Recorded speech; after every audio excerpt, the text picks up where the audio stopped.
এই দেশটাকে আবারও আধিপত্যের থাবায় বন্দী করে রাখার জন্য, কিন্তু তার সহধর্মী অমিত বিক্রমে গণতন্ত্রের জন্য এবং স্বাধীনতা রক্ষার জন্য লড়াই করেছেন নিরাপস, সংগ্রাম করেছেন আপসহীন ধারা, সংগ্রাম করেছেন সত্য ন্যায় প্রতিষ্ঠার লক্ষ্যে, সংগ্রাম করেছেন অঙ্গীকার পূরণের এক মহত্তম দৃষ্টান্ত স্থাপন করে।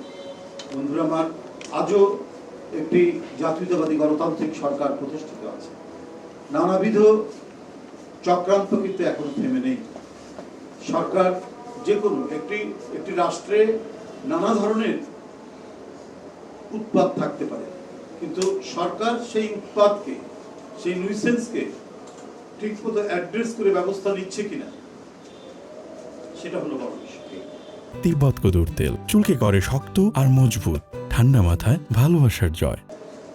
আপনার মার্কিন যুক্তরাষ্ট্রের চতুর্থ রাষ্ট্রপতি তিনি বলেছেন সেই আজ থেকে 200 বছর আগে, if all man were angel government would not be necessary. যদি প্রত্যেকটা মানুষই ফেরেশতা হতো তাহলে তো সরকারের প্রয়োজন পড়তো না। কিন্তু যেহেতু একটি রাষ্ট্র সমাজে প্রত্যেকটা মানুষ ফেরেশতা নয়, সেখানে কিছু অপরাধী থাকে, সেখানে আইন অমান্যকারী কিছু লোক থাকে, তো তাদের বিরুদ্ধে ব্যবস্থা গ্রহণ করে আইনের শাসন প্রতিষ্ঠা করাই তো একটি নির্বাচিত জবাবদিহিমূলক সরকারের প্রধান বৈশিষ্ট্য। সেই পদক্ষেপ, সেই দৃষ্টান্ত আপনারা প্রতিটি পদে পদে দেখেছেন যে বর্তমান নির্বাচিত প্রধানমন্ত্রী এবং সরকার যে কোনো ঘটনায় তিনি সেটিকে চিহ্নিত করে তার বিরুদ্ধে ব্যবস্থা গ্রহণের জন্য ব্যবস্থা নিয়েছেন। আপনারা রামিসার সেই নিপীড়নের মধ্যে দিয়ে হত্যার ঘটনা জানেন, কিভাবে তিনি সেখানে ছুটে গিয়েছেন, তাদেরকে সান্ত্বনা দিয়েছেন এবং অপরাধীকে আইনের আওতায় নিয়ে এসেছেন এবং অতি দ্রুত বিচার আদালত সেটি করবে, নিশ্চিত করবে, এবং সেই বিশ্বাস আমাদের জনগণের প্রত্যেকেরই আছে। কারণ সরকার এই ব্যাপারে অত্যন্ত শক্ত হাতে, তার যে সরকারের যে দায়িত্ব, একটি অন্যায়কে, একটি অপরাধকে সেটিকে দমন করার জন্য যা যা করা দরকার সরকারের পক্ষ থেকে, এবং আইনি প্রক্রিয়া সরকার যেটা নিতে পারে সেটা সবগুলোই না হয়েছে, এবং অতি দ্রুত অপরাধীর বিচার হবে। এবং এইরকম নানা ক্ষেত্রে, কি জাতীয় দুর্যোগ, সে বন্যা, খরা, অথবা দীর্ঘদিন ধরে সমাজের যে দারিদ্রতা, যে ধরনের সাধারণ মানুষ যারা নানাভাবেই অসহায়,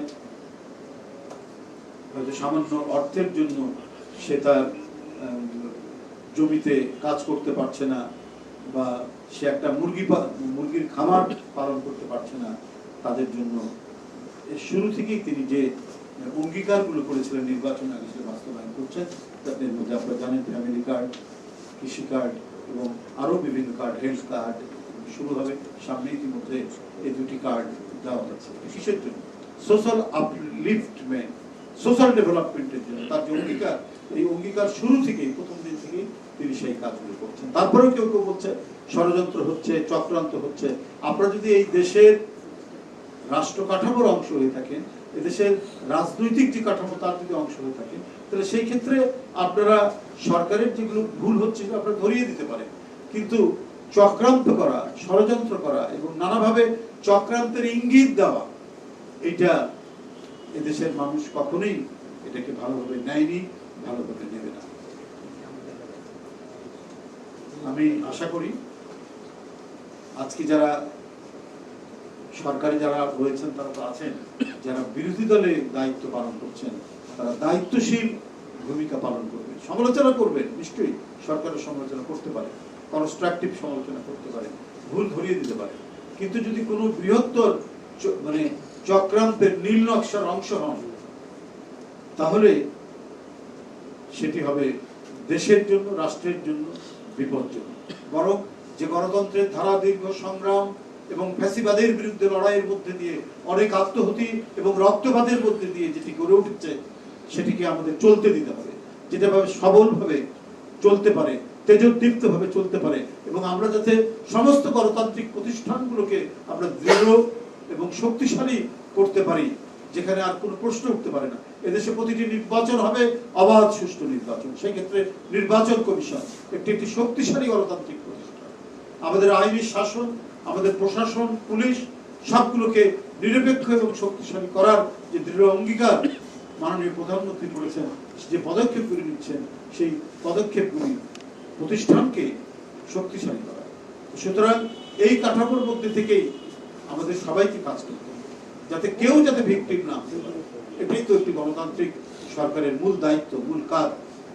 সেই কাজকে যেটি করে যাচ্ছেন অঙ্গীকার অনুযায়ী বিএনপি সরকার, তারেক রহমানের সরকার, সেটিকে গিয়ে রেখে তার সাথে মানে সামঞ্জস্য রেখে আপনারা যত ধরনের যদি সমালোচনা থাকে সেটা করবেন, কিন্তু যে চক্রান্তের আলামত আমরা নানা দিক থেকে শুনতে পাচ্ছি সেটি যেন না হয়। নানাভাবে, শুধু কোনো আমি বিশেষ রাজনৈতিক দল বলে বলছি না, আরো নানাভাবে পরাজিত শক্তি বিভিন্নভাবে তারা তাদের মানে ক্রিয়াকর্ম করে যাচ্ছেন, চক্রান্ত নানা হুঙ্কার দিচ্ছেন, নানা কথাবার্তা বলছেন।